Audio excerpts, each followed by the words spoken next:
Hello, welcome to Papi Approved Movies. My name is Papi. And I'm Natalie. In our podcast, we'll review and critique my favorite PG-13 movies. Movies that I wasn't allowed to watch until I turned 13. Every other week, Natalie and I will watch a new PG-13 movie. And I'll see if Papi's movies live up to the hype. Which, of course, they will. Today we're going to be watching The A-Team.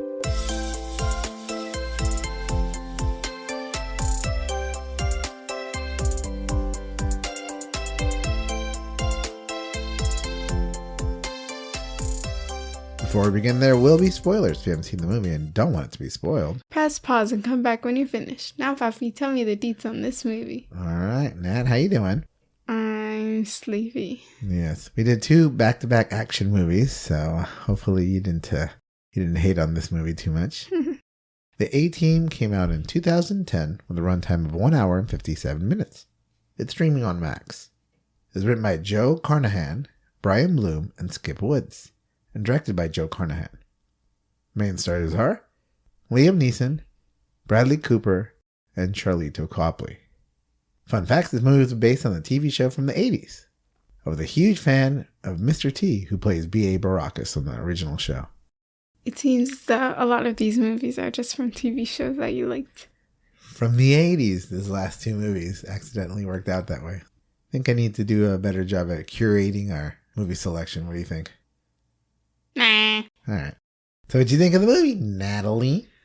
It was entertaining sometimes. Sometimes it was very predictable, though. Sure.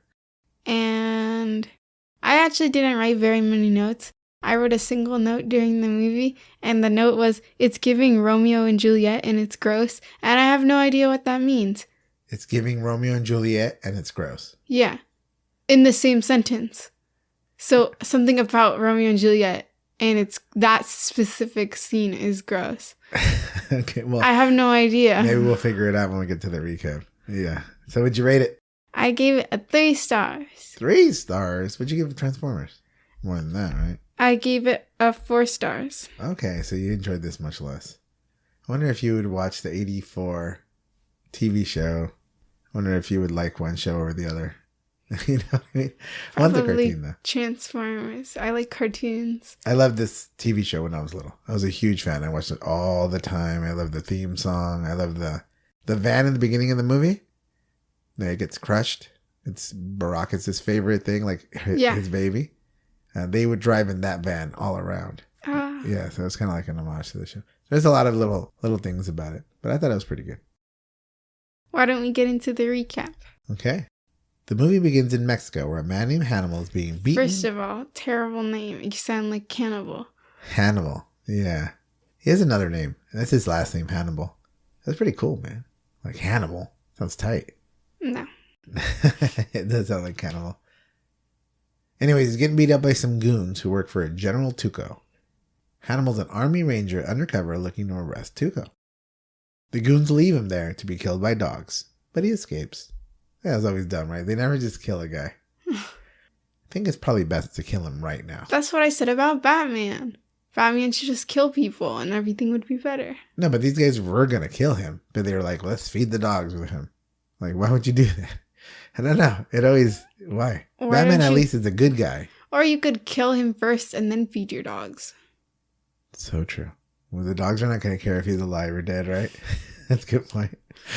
I guess the movie would be like, and the end. And it's over, you know? I guess it wouldn't be a very good movie if the lead character gets killed within the first 2 minutes. Then figure out a better subplot. Right, like he could just get out and start beating him up, right? Because he does get out. He gets out of his handcuffs and he subdues the dogs. And they end up not killing him at all. In a different area of Mexico, B.A. Baracus steals a car and gets to a chop shop. He's picking up the love of his life, a souped-up van. That's the van from the 80s show. B.A. leaves and sees Hannibal in the middle of the street. Hannibal then sneaks up on him and jacks him for his car. Hannibal finds out that B.A. was once an army ranger and asks him to help him rescue his teammate. That's kind of just perfect happenstance, right? Yeah. Do all people get this tattoo? Do all army rangers get this tattoo? Yes. That's a great question. I don't know. Is it an actual tattoo? I don't know. We'll have to ask the internet. Not all do, but a good majority of them have tattoos in the enlisted ranks. Most officers aren't usually tatted all up. I guess you're not allowed to have it, but if you can hide it when you're wearing your uniform. That seems counterintuitive. Well, I guess it's just, I don't know. If you're like an Army Ranger, I guess you're like the best of the best kind of thing. Yeah. Like a special forces. So you would want to be proud of it. But then you can't have like tattoos if you're in the Army, I guess. You can't show off your tattoos. Because, everybody looks the same. So they're all uniformed. I don't know. That's a good point. I wonder why. Nearby, Face is being punched in the face by Tuco for sleeping with his wife. He's about to be hanged and set on fire when B.A. and Hannibal come onto the scene and save him. That's a little much. A little excessive, right? Why do you need him to burn when he's already dead? Yeah, they could have choose one man, burn him to death or hang him to death. The three of them are chased, but eventually get away. They get to a hospital where another former Army Ranger, Murdoch, is a patient in the psych ward. He's the only pilot that can get them to safety. They all get into the hospital helicopter and start their way to America. Then Tuco shows up with his own chopper and attacks them. Murdoch is a masterful flyer, yet a little crazy. In one of his maneuvers, B.A. is thrown from the plane, but hangs on for dear life, and Face saves them. They make it to U.S. airspace, and an American jet shoots down Tuco. The A-Team is born. 8 years and 80 missions later, the A-Team is chilling in an Iraqi airbase. They're being sent home when Lynch, a CIA operative, asks them to go on a mission. Counterfeit plates are being used to make billions of US dollars. The mission is to get the plates and destroy the cash. Hannibal really wants to go on this mission right before he leaves. I don't know, does it seem like they're retiring? Like they're going to break up as a team? I don't think so.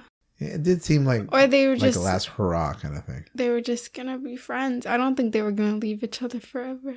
They're like close friends because they've worked with each other and saved each other's lives for the last 8 years. But it had like a feeling like this was their last mission. Mm-hmm. Like after this, they were going to retire or they were all going to go separate ways. Captain Sosa shows up to the base and tells the A-Team that they're not allowed to go on Lynch's mission. She and Face had dated 3 years ago.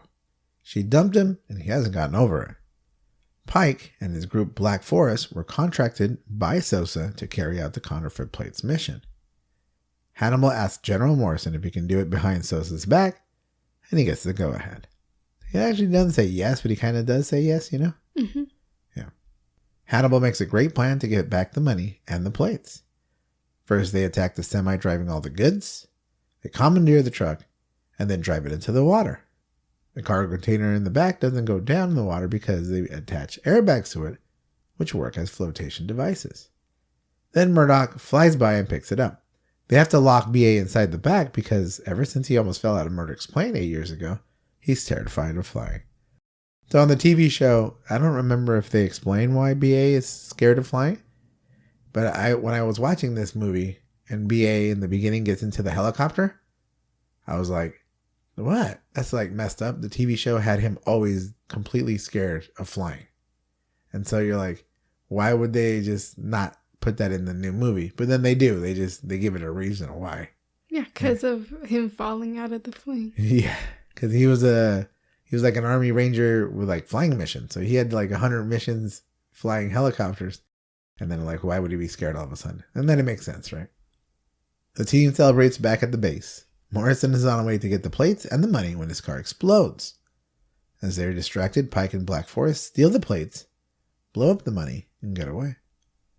Sosa comes and arrests the A-Team. She thinks they're working with Pike. They are stripped of their rank, dishonorably discharged, and thrown in jail. It's kind of messed up, right? Like straight to jail. I know. But I guess they think that they killed the general and that they stole the plates because they're working with those other guys. 6 months later, Lynch visits Hannibal in jail. He wants him to get Pike and the plates. Pike has resurfaced in Germany, and it looks like he's selling the plates to an Arab man. Hannibal agrees if Lynch clears his name and the names of the rest of his team. Lynch agrees and helps him escape. Hannibal helps Face escape first, who's living it up in jail. Then they get B.A., who has found inner peace and has taken a vow of nonviolence. He really was living it up in jail. He didn't even have like a cell. It was like a house. It was like a house. People were visiting him. People were bringing his dry cleaning and his food. How did he even get to that point? I guess the whole thing is he's really good talking to people and knew how to take care of people and probably had money somewhere and help people out. I don't know. But it did seem like he had a girlfriend in jail. Like, Yeah. Where's that girlfriend coming from, you know? They're in military jail, so there's like military people. I don't know. Maybe a lot of them have worked with him in the past. Oh, maybe. Yeah, and they've like he's like saved their lives. And then they're like, oh, him kind of thing. And they're like, hey, man, I just want a bigger bed. He's like, anything for you, Face. From that one time I was going to die and you saved my life or something. But I doubt that all the staff is also military. No, I think so. If it's a military jail, then everybody's military inside, right? I think that it's just like the prisoners are from the military. No, really? I don't know. Maybe. Like, you know how your cousin's military police, he's a police officer for the military. He's Isolito. I don't think that's how the whole jail cell works, though. We'll have to find out. Maybe we'll have to talk to Isolito. We'll ask him. He knows. Although he's never been to jail, hopefully ever, for military police. He sent people to jail, though, so he would know, right? All right. So they get B.A., who's taken a vow of nonviolence. Then the three of them go find Murdoch, but Sosa's there. They get Murdoch and make a break for it, but Sosa's on their tail. The A-Team hijack a plane. See, that's the other thing, right? They show up. They're like, oh, we know that guy. He's like, we're going to take your plane. He's like, oh, yes, sir. You know what I mean? Because that Hannibal character, he's just, the guy's a legend in the army, so people just give him whatever he wants. I mean, they kicked him off the plane. They did hijack it, but they weren't throwing up a fight, right? They weren't like shooting at him. After they hijack the plane, they're almost free when the army sends drones and starts shooting at them. Eventually, they're shot down. But before that, they jump out in the tank that was on the plane. They parachute the tank down and maneuver it to land softly in a lake. Do you believe that? That was possible for you to come flying down and you shoot down and that slows you enough that you won't crash into that lake and explode. Like, what are you talking about? I mean, that's how rocket ships work, right? Yeah, but they have like parachutes. The tank had a parachute, but it got destroyed. And then Why do tanks have parachutes? Well, I think they were going to deploy it. Like the plane was going to drop off the tank somewhere. And then the tank was going to... Aren't tanks like 5 million tons heavy? Yeah, but I mean, if a plane can take it, they must have parachutes big enough, I guess. I don't know. It was happening in the movie. Who knows if any of it was real? I just think it was dumb that doesn't make any sense. They fell into the water like full speed, only being slowed by a parachute that has holes in it because they shot it down. And them shooting the tank gun down so that way it slows them down a little bit, like the opposite force. I find it plausible. Then they are in the middle of a lake and then they just drive out of the lake. No drowning. Everybody's okay. Does the tank drive underwater? I don't know. You find it plausible. Keep going. It makes sense to me. The A-Team is... How would I know if a tank goes underwater? I've Isolito. never been in a tank. We should have Isolito be a guest host today to help us understand the credibility of this military business. The A-Team is back and they plan to get Pike, the Arab man, and the plates. Meanwhile, Sosa finds out Lynch was the man that helped Hannibal and she threatens him. Lynch gets angry and begins to tap her phone and starts doing surveillance on her. He's willing to kill her if she gets in the way. Faze goes and warns her about Lynch. There's a scene where they kind of see each other in like a phone booth or something like that, where Faze and Sosa talk to each other. I think it was like a photo booth because they took pictures. It was a photo booth? Oh, yeah, because it took pictures of them. Okay, but this is another plot hole. This Romeo and Juliet part. All right, no. Oh, okay. Sorry, go ahead. You stepped on my words. Oh, I remember. I thought that this whole thing was going to be like the photos were taken and they were left in the box. So obviously she didn't take them. He left in a hurry. So I thought someone was going to find them and be like, they're both here. Blah, blah, blah, blah, blah. Like, see the photos. No one saw the photos. They made a really big deal to show that those photos were being taken and dropped. And I thought this was going somewhere. And it didn't go anywhere. Okay. Were the photos dropped down? Yeah, they dropped into like a little box outside. Who paid for them? You don't get free photos. They dropped out. But how did they come out if no one paid for them? That doesn't matter. They're already out in the world. I think they're like, oh, you have to pay for them to come out of the little thing. No, it came, like it printed. And it was on the outside of the photo booth.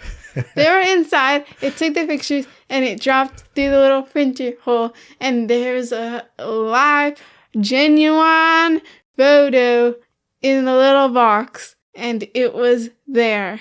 I think it's a bigger plot hole that those pictures, they're like $7 at a photo booth, $5. You can't get free pictures. How do they get those pictures to print out in the first place? They were printed and there was a situation and it didn't happen. Well, anyways, Faith gives her a phone, right? So I think there's a plot hole about the phone later. Now that you're looking for plot hole. Maybe we should write that as a question. Did you find any plot holes? The heist is on. The trade is happening at a hotel between the Arab man and Pike. Hannibal goes in shooting smoke grenades. He throws the Arab man out the window with a parachute and Murdoch gets him with his plane. Hannibal gets the plates, but they fall as he escapes. Pike and B.A. go for the plates. Pike gets the plates and beats B.A. up because he's not willing to fight. B.A. is about to get killed when Hannibal hits Pike with a car.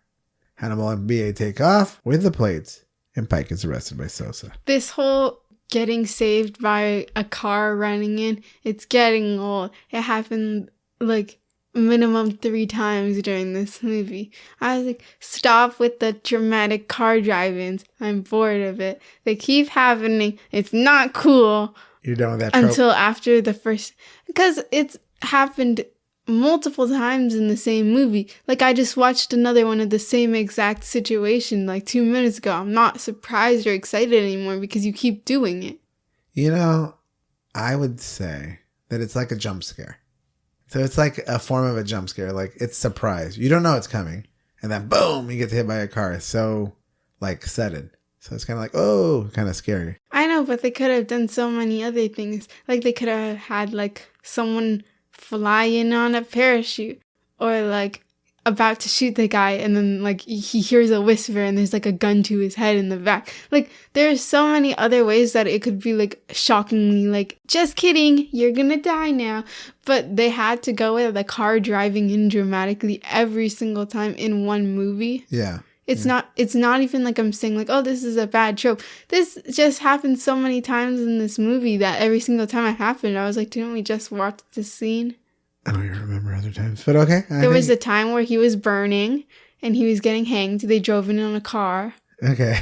Yeah. This guy didn't hit him with a car. This guy is about to get killed and then they drove in on a car.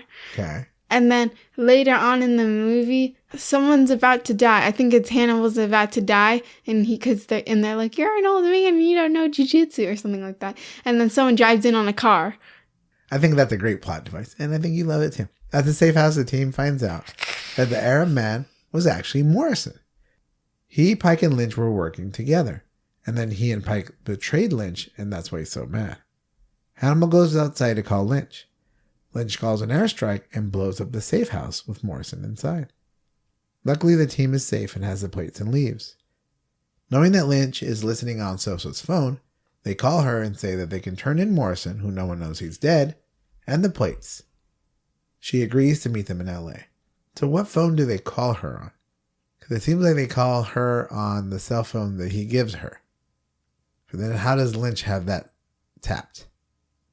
It doesn't make sense why she would take a phone and willingly use it from the guy that's supposed to be her enemy. Yeah, well, I mean, like, if you get a phone call on your phone, you have. I mean, she didn't take it. He put it in her pocket. I know, but, like, did he take the other phone? I don't know. Because then she's going to be like, my pocket's a little heavy. Let me just see. Oh, look, I have 2 phones. This is not my phone. Well, the other phone could be in another pocket. You don't know. Okay, well, now you're going to feel a new weight in a new pocket. Because you just got into a fight with him in the phone booth. Not the phone booth, the photo booth. You don't understand. As someone who puts my phone in my butt pocket every single day, as soon as I'm like, oh my gosh, my pocket, it's lighter. And then I realize I'm holding my phone or I'm like directly calling someone. I'm like, oh wait, I have it. I guess people do pickpocketing. It happened in Ocean's 11. He put a phone in her pocket as well. It's another plot device that's not okay.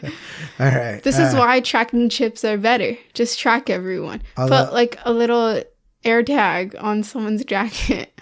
All right. They should do that. The plan making begins, and this time Face is in charge. They get to LA and Pike and Lynch are there waiting for them. They bring Murdoch out disguised as Morrison. Then Sosa calls telling them the deal is off.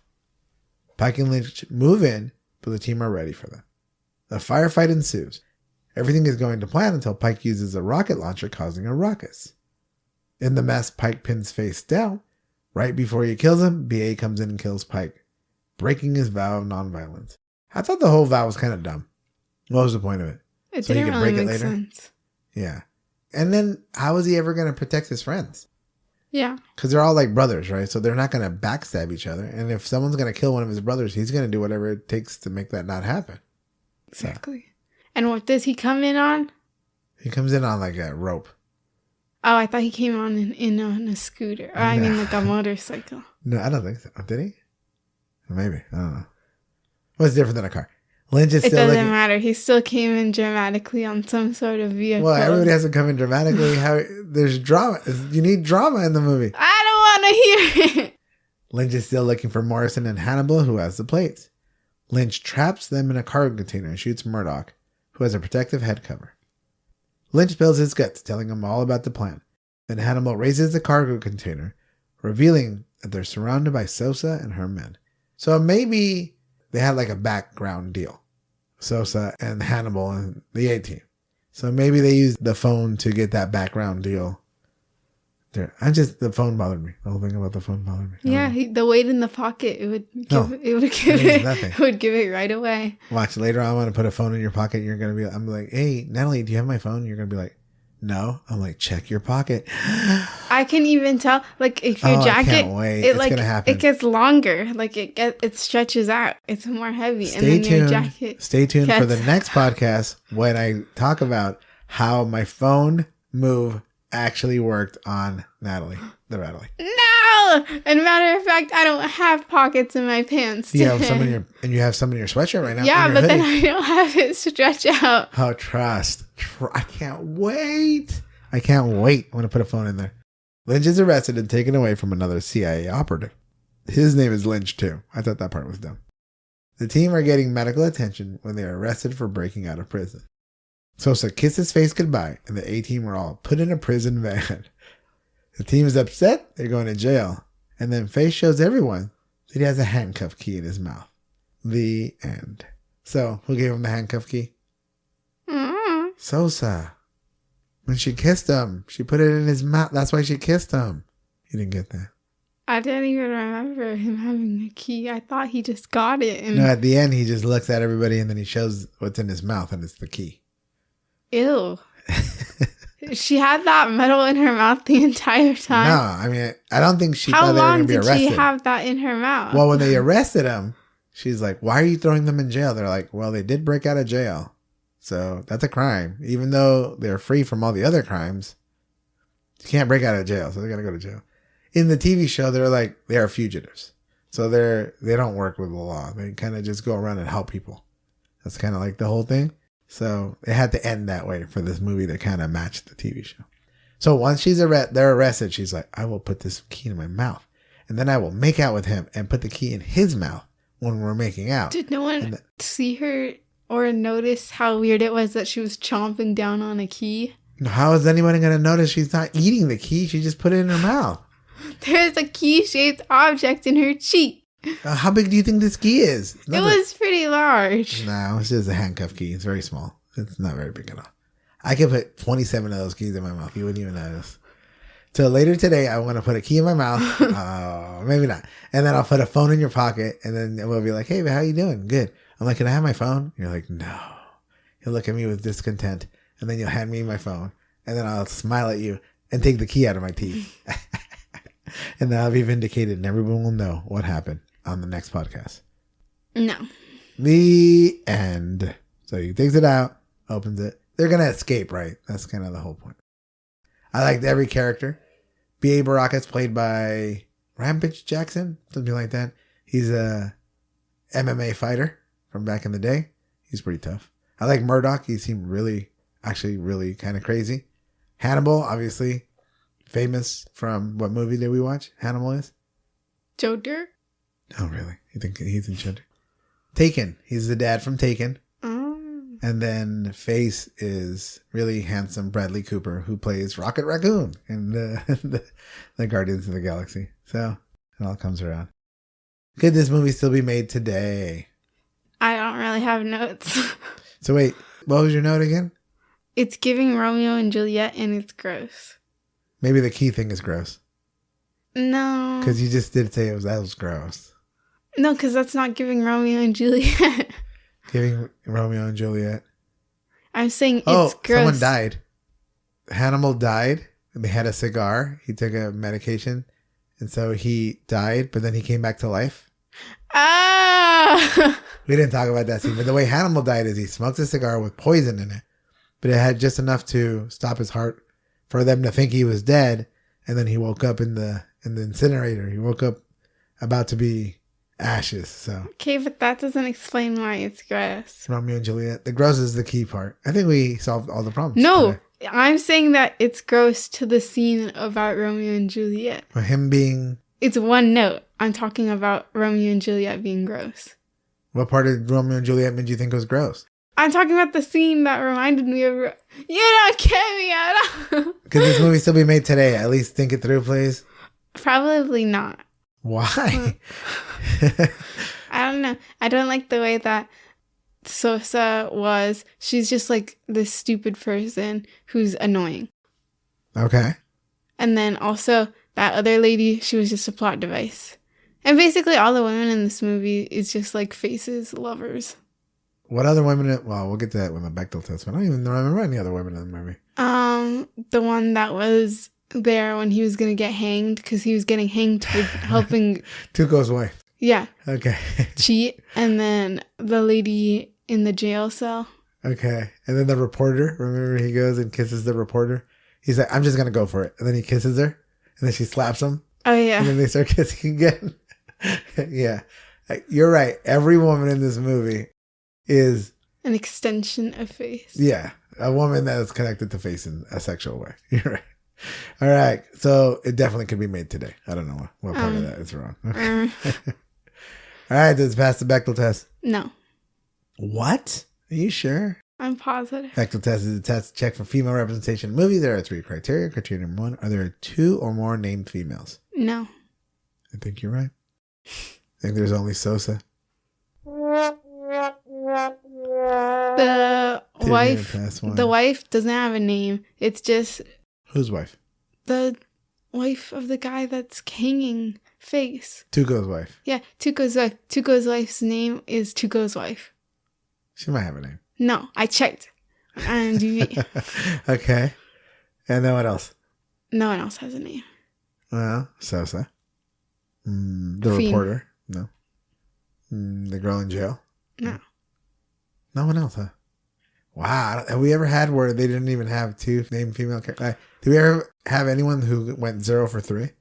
I don't know. I don't think so. Well, criteria 2 is they would talk to each other. You can't talk to yourself. And criteria number 3, where they talk to each other about anything other than a man. If they can't even talk, they can't talk about anything other than a man. So, it doesn't pass the Bechdel test. Anything else you want to talk about this gem of a movie in your Romeo and Juliet analysis? Not really. All right.